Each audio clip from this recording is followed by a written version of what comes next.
Hello guys, আজি India আৰু পাকিস্তানৰ মাজত খেল এখন আছে আপোনালোক সকলোৱে জানে আসলতে খেলখন হ'ব নালাগিছিল যেহেতু পেহেলগাম এটাকত আমাৰ ইন্ডিয়াৰ 26 জন ব্যক্তি নিহত হৈছিল আৰু আসলতে এইবোৰ ৰাজনীতিৰ কাৰণে খেলখন অনুষ্ঠিত হ'ব কিন্তু আমি হোৱাটো বিচৰা নাছিলো এনিৱে আমি পলিটিক্সৰ মাজত সোমাব নাযাওঁ কথাটো হল আজি যদিও ইন্ডিয়া আৰু পাকিস্তানৰ মাজত খেলখন হ'ব আসলতে ইন্ডিয়া আজি হাৰিব মোৰ ধাৰণা মতে ইন্ডিয়া হাৰিব আৰু ইন্ডিয়াৰ যদি ৰান হয় ম্যাক্সিমাম 160 ৰ পৰা 70 ৰ ভিতৰত থাকিব কিন্তু ইন্ডিয়া হাৰিব আৰু আপোনালোকৰ খেলখন চাব আৰু কমেন্টৰ যোগেদি জনাব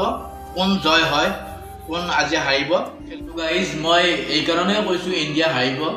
কাৰণ আজি ইন্ডিয়াৰ আমাৰ প্লেয়াৰ হিনি আগৰ দৰে থাকিব ঠিকে থাকিব বাট পাকিস্তানৰ সেকেন্ড টিমটো খেলিব তাত কোনো বাবৰ আজম এনেকুৱা কোনো ভাল বেস্ট প্লেয়াৰ কেইজন নাথাকিব হেইভাবে মানে ইন্ডিয়া আমাৰ ওভাৰ কনফিডেন্সত খেলখন খেলি যাব সো তাৰ কাৰণে মই ধাৰণা কৰিছো মোৰ প্ৰেডিকচন মতে আজি ইন্ডিয়া হাৰিব আৰু আপোনালোকে আমাক কমেন্টৰ যোগেদি বেয়া গালি দিয়াত হয় আপোনালোকৰ প্ৰেডিকচন অনুযায়ী কোন জয় হয় কোন হাৰিব আমাক জনাব মোৰ ধাৰণা মতে আজি ইন্ডিয়া হাৰিব আৰু পাকিস্তান জয় হ'ব আৰু আপোনালোকে কি কয় আমাক কমেন্টৰ যোগেদি জনাব আসলতে আমিও বিচাৰো ইন্ডিয়া জয় হোৱাটো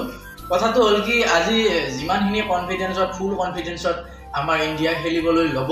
তাৰ ওপৰত মানে মই ধাৰণা কৰিছো যে ইন্ডিয়া হাৰিব আৰু আপোনালোকে ভিডিওটো কেনেকুৱা পালে আমাক লাইক কমেন্টৰ যোগেদি জনাব আৰু যদি এনেকুৱা খেলৰ প্ৰেডিকচন পাবলৈ আপোনালোকে আমাৰ চেনেলটো সাবস্ক্ৰাইব কৰি ৰাখিব